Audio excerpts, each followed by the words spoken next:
কৃষ্ণ হরে বল সুদীগৌর ভক্তমণ্ডলী, সকল ভক্তবৃন্দে শ্রীরাঙ্গারাতুল চরণে আমি কদমের শত কোটি দণ্ডবত প্রণাম ভক্তি গ্রহণ করবেন। হরে কৃষ্ণ। আজকে আমরা গীতার আলোকে অমৃতময় কতগুলো বাণী শ্রবণ করব, যে বাণীগুলো শ্রবণ করলে ব্যক্তিগত জীবনে প্রয়োগ করলে পারমার্থিক জীবনের কল্যাণ লাভ হয়। হরে কৃষ্ণ।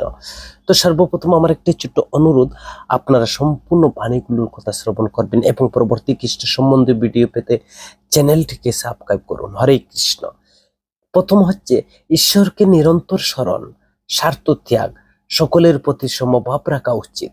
দ্বিতীয় হচ্ছে সবসময় ভগবানকে স্মরণ রাখলে স্বার্থ ত্যাগ এবং সমভাব নিজে থেকে এসে যায়। তৃতীয় হচ্ছে যদি বলা হয় যে সবসময় ভগবানকে স্মরণ করে কি হবে, এর জন্য একথা বোঝা চাই যে সবসময় ভগবানকে স্মরণ করার মতো তো আমার কোনো জিনিস নেই। ভগবানের স্মরণ যে সময় বন্ধ হয়ে যায়, সেই সময় যদি প্রাণ চলে যায় তো কি দুর্গতি হবে। চতুর্থ হচ্ছে পরমাত্মাকে পাওয়ার সর্বশ্রেষ্ঠ উপায় পরমাত্মার নাম জপ করা, তার স্বরূপের ধ্যান করা।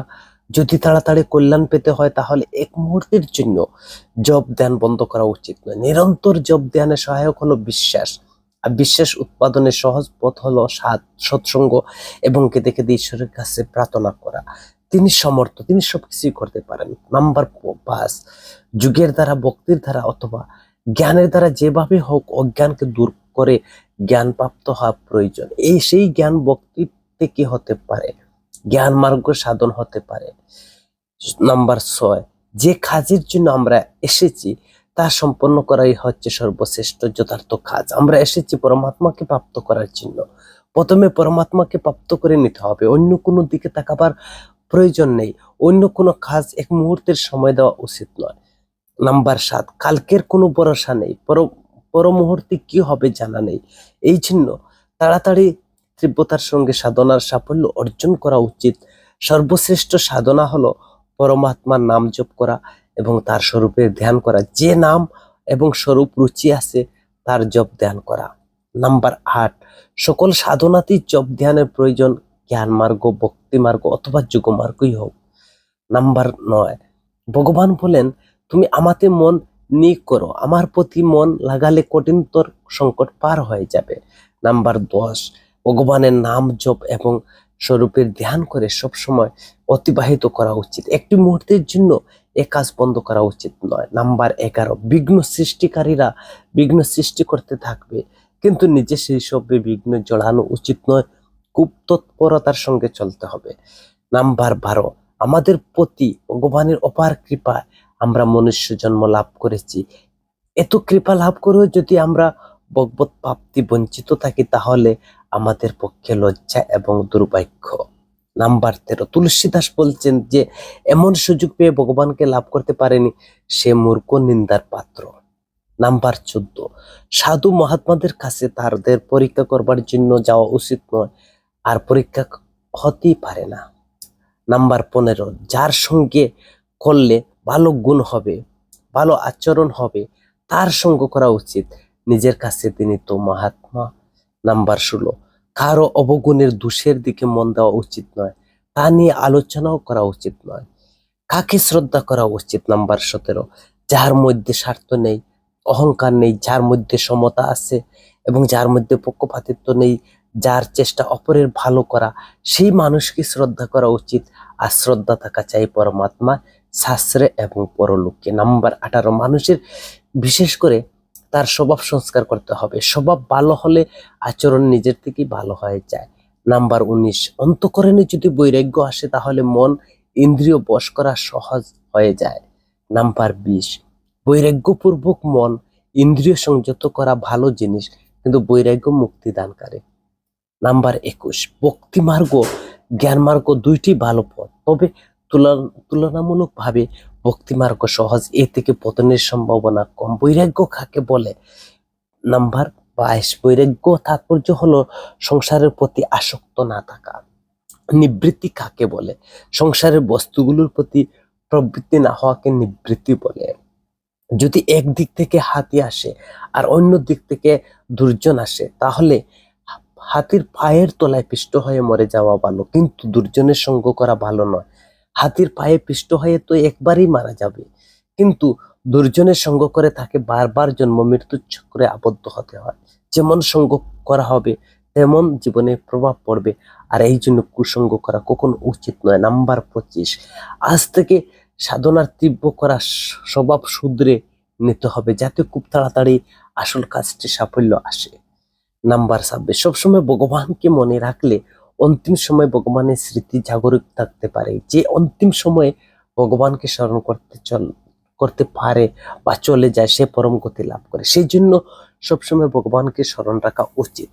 আমি কে, এই সংসার কি, পরমাত্মা কি, তার সঙ্গে আমার সম্বন্ধ কি, আমার কর্তব্য কি, এই তাত্ত্বিক আলোচনা করে যেতে হবে। এই চিন্তা করে নিজের কর্তব্য তৎপরতার সঙ্গে অটল থাকতে হবে। নাম্বার 28, পরমাত্মার কাছে প্রার্থনা করলে তিনি তার শক্তি দিতে পারেন।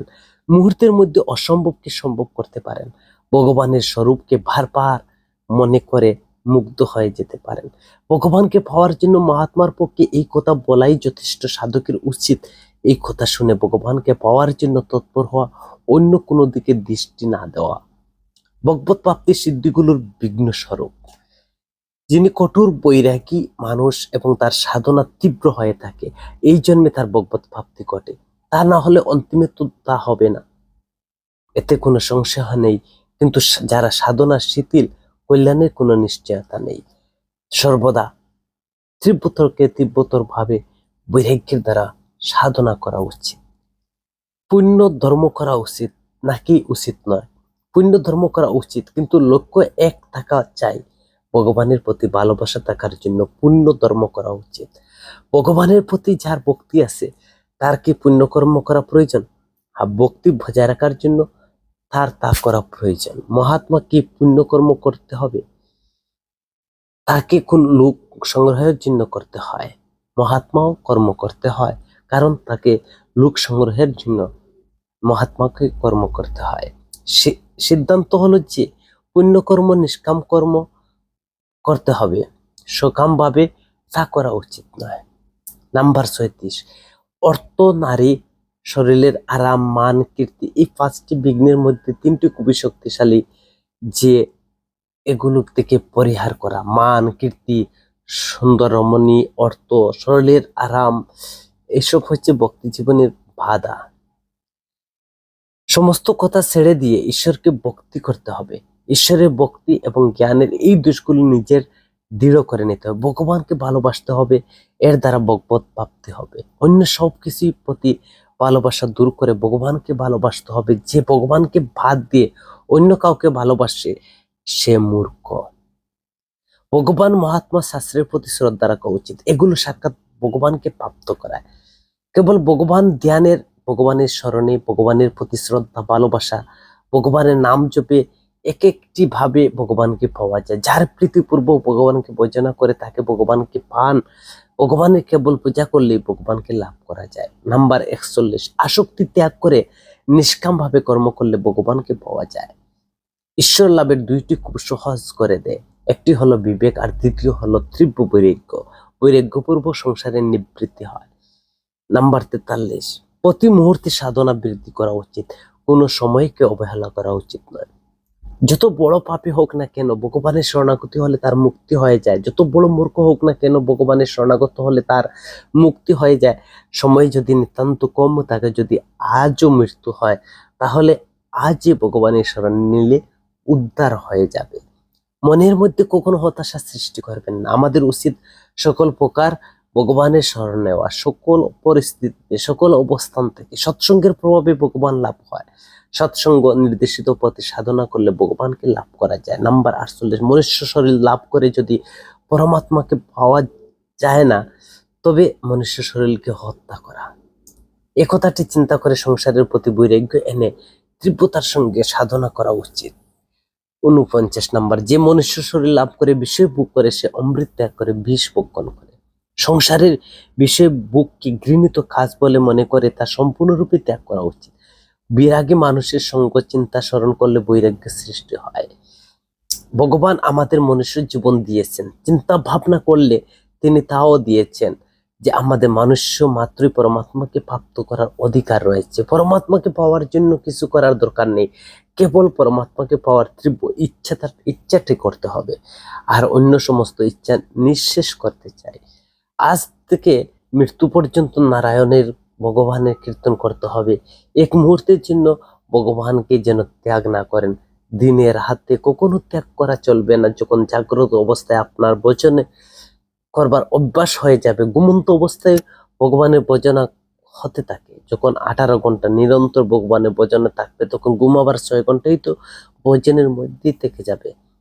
আমরা যদি নিজের শক্তি অনুসারে পরমাত্মাকে পাওয়ার জন্য চেষ্টা করি, তাহলে পরমাত্মাকে আমরা পেয়ে যাব। কারণ ভগবান খুবই দয়ালু। এখনো পর্যন্ত যে তাকে আমরা পাইনি, তার কারণ হলো আমরা সর্বশক্তি পরমাত্মায় ভজনা করিনি।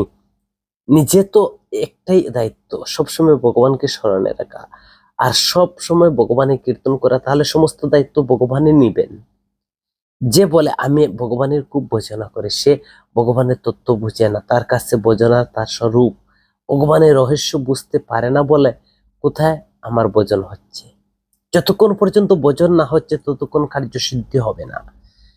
ভগবানের সঙ্গে মিলনের অর্থ শক্তি বুদ্ধির প্রয়োজন নেই। আপনার কাছে যা আছে গোপন না করে সবকিছু ভগবানের অর্পণ করুন, ভগবানকে পেয়ে যাবেন। সকলের প্রতি প্রেম ত্যাগ করে ভগবান সঙ্গে প্রেম করা উচিত।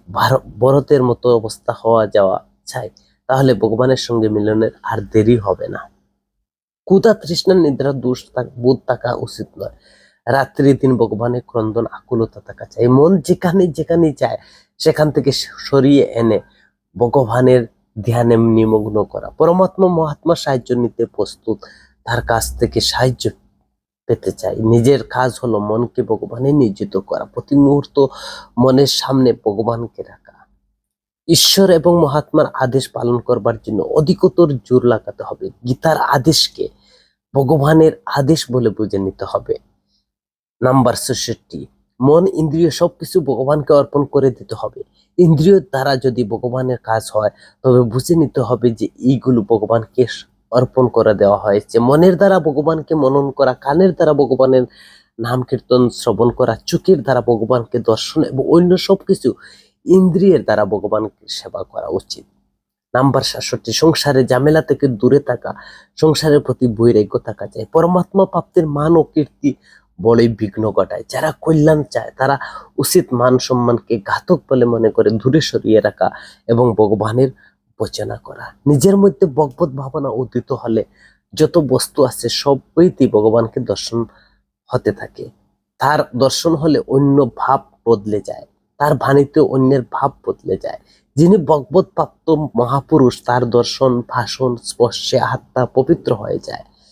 আর সেই মহাত্মা তো ভগবানের প্রতি মুহূর্তে দর্শন করাতে পারেন। তিনি মুহূর্তে শান্তিময় আনন্দ থাকেন, তার ধারে কাছে অশান্তি আসতে পারে না। ভগবান আনন্দময়। যারা পরমাত্মাকে সাধারণ বুদ্ধিতে দেখে তাদের কাছে মহাত্মারা সাধারণ হয়ে যান। ভক্তি মার্গ আমি তো সকলের সেবক, আর সবকিছুই ভগবানের। সবকিছুর মধ্যে ভগবান পরিপূর্ণ, যেমন বরফে জল পরিপূর্ণ থাকে। নাম্বার 73, আসল কথা হলো ওই যে যত কথা শ্রুত হয় সেগুলোর কাজে লাগাতে চেষ্টা করতে হবে। আমাদের ব্যক্তিগত জীবনে প্রয়োগ করতে। আমাদের স্বভাব হলো যে শুনি কিছু, অনেক কিছু, কাজে লাগাই কম।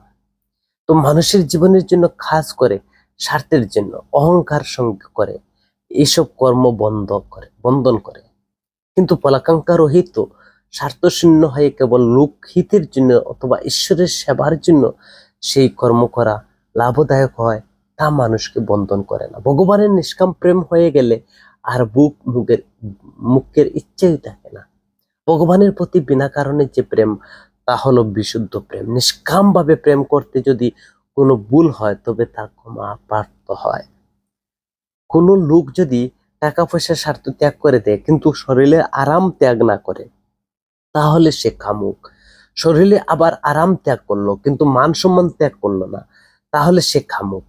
যে দেহের আরাম, মান সম্মান, অর্থ প্রবৃত্তি সবকিছু স্বার্থ ত্যাগ করলো, তাকে নিষ্কাম বলে। আমাদের জীবনে যতটা সকাম ভাবে কেটে গিয়েছে তা তো গিয়েছে, বাকির জীবনটা নিষ্কাম ভাবে কাটাতে চাই। নিষ্কামের রহস্য বুঝতে পারলে শরীর, অর্থ, মান সম্মান, স্বার্থ ত্যাগ করা কঠিন হয় না। নাম্বার 80, মমতা, আসক্তি, কামনা, অহংকার থেকে মুক্ত হয়ে কর্ম করা উচিত। কর্মের ফলে হেতু হওয়া উচিত নয়। ভগবত প্রাপ্তির কাছে সমস্ত কাজ গৌণ, সমস্ত কাজ ছেড়ে দেওয়া উচিত নয়। যেমন অর্থলোভীর কাছে সমস্ত কাজই গৌণ হয়ে যায়, তেমনি ভগবানের প্রতি লুপ্ত মানুষের কাছে সমস্ত সংসারের কাজই গৌণ হয়ে যায়। ভগবানের প্রতি যার প্রীতি উৎপন্ন হয় তার সকল সাংসারিক কাজের প্রতি অবহেলা হয়ে যায়। যেমন হয়েছিল গোপীদের শরীর ও তীক্ষ্ণেশ। অর্থলোভী যেমন অর্থকে কদর করে, তার অপেক্ষায় বেশি কদর করতে হবে ভগবানকে, সৎসঙ্গকে, সাধনাকে এবং ভজন ধ্যানকে। ভগবানকে বশীকরণ করার জন্য দুইটি মন্ত্র আছে। একটি হলো স্বার্থ ত্যাগ, অর্থাৎ স্বার্থ শূন্য হয়ে সেবা করা, আর অন্যটি হলো তার গুণ কীর্তন করা। বৈরাগ্য নিবৃত্তি এবং ধ্যানের প্রত্যক্ষভাবে শান্তি ও আনন্দ পাওয়া যায়। এই জন্য সংসার, বৈরাগ্য এবং পরমাত্মার প্রতি প্রেম, তার ভজন ধ্যান নিরন্তর করা উচিত। কেবল ভগবান ছাড়া অন্য কোনো কিছুর ইচ্ছা না করা হলে তীব্র ইচ্ছা বলা হয়। তীব্র ইচ্ছা ভগবানের প্রতি প্রেম হয়। প্রেম হলে ভগবানের ভজনে ধ্যানে স্বাভাবিক হয়ে যায়, তখন আর কোনো কিছু করতে হয় না। যারা পরমাত্মাকে ছেড়ে দিয়ে সাংসারিক বিষয়ে মন দেয়, শাস্ত্র তাদের নিন্দা করছেন, তাদেরকে বলছেন মূর্খ। যে বিষ খায় সে একবারে মরে, কিন্তু যে বিষয় বুক করে তাকে বারবার জন্মতে হয়, মরতে হয়। এই জন্য সংসারের বুক থেকে, বস্তু থেকে মন সরিয়ে নিয়ে পরমাত্মায় লাগাতে হবে। নির্গুণ সাধক হন বা সগুণ সাধক হন, সকলের পক্ষে ভজন ধ্যান শ্রেষ্ঠ। যিনি সর্বত্র ভগবানকে দর্শন করেন, ভগবান মন নিয়োজিত করেন, ভগবানের চিন্তন করেন, তিনি ভগবানকে পেয়ে যান। যিনি নিজের উপর ভগবানের দয়া কৃপা অনুভব করেন, তিনি সর্বদা প্রসন্ন থাকেন। মন যেদিকে যাবে সেই দিকে ভগবানকে দেখুন, চোখ যেখানে যাবে সেখানে ভগবানকে দেখুন। বুদ্ধি হরি রং এর চশমা পরে নিতে হবে, সর্বত্র হরিকে দেখতে থাকুন। সবকিছুর সার কথা হলো সদা সর্বদা ভজনে ধ্যান করতে হবে। ভালো কাজ করে যদি অহংকার এসে যায় তাহলে তা ক্ষয় হয়ে যায়। এই জন্য অহংকার করা উচিত নয়। আপনাদের একটি কথাই জানানো হচ্ছে যে সর্বদা ভগবানকে স্মরণ করা, আর আপনারা যা কিছু করেন তা স্বার্থ ত্যাগ করা। কেবল এতটুকুই ভগবানে আপনার পিছনে পড়ে থাকবেন, এত কোনো সংশয় নাই। ভগবান শ্রীমদ ভাগবতে বলছেন, আমি ভক্তের পিছনে পিছনে ঘুরি,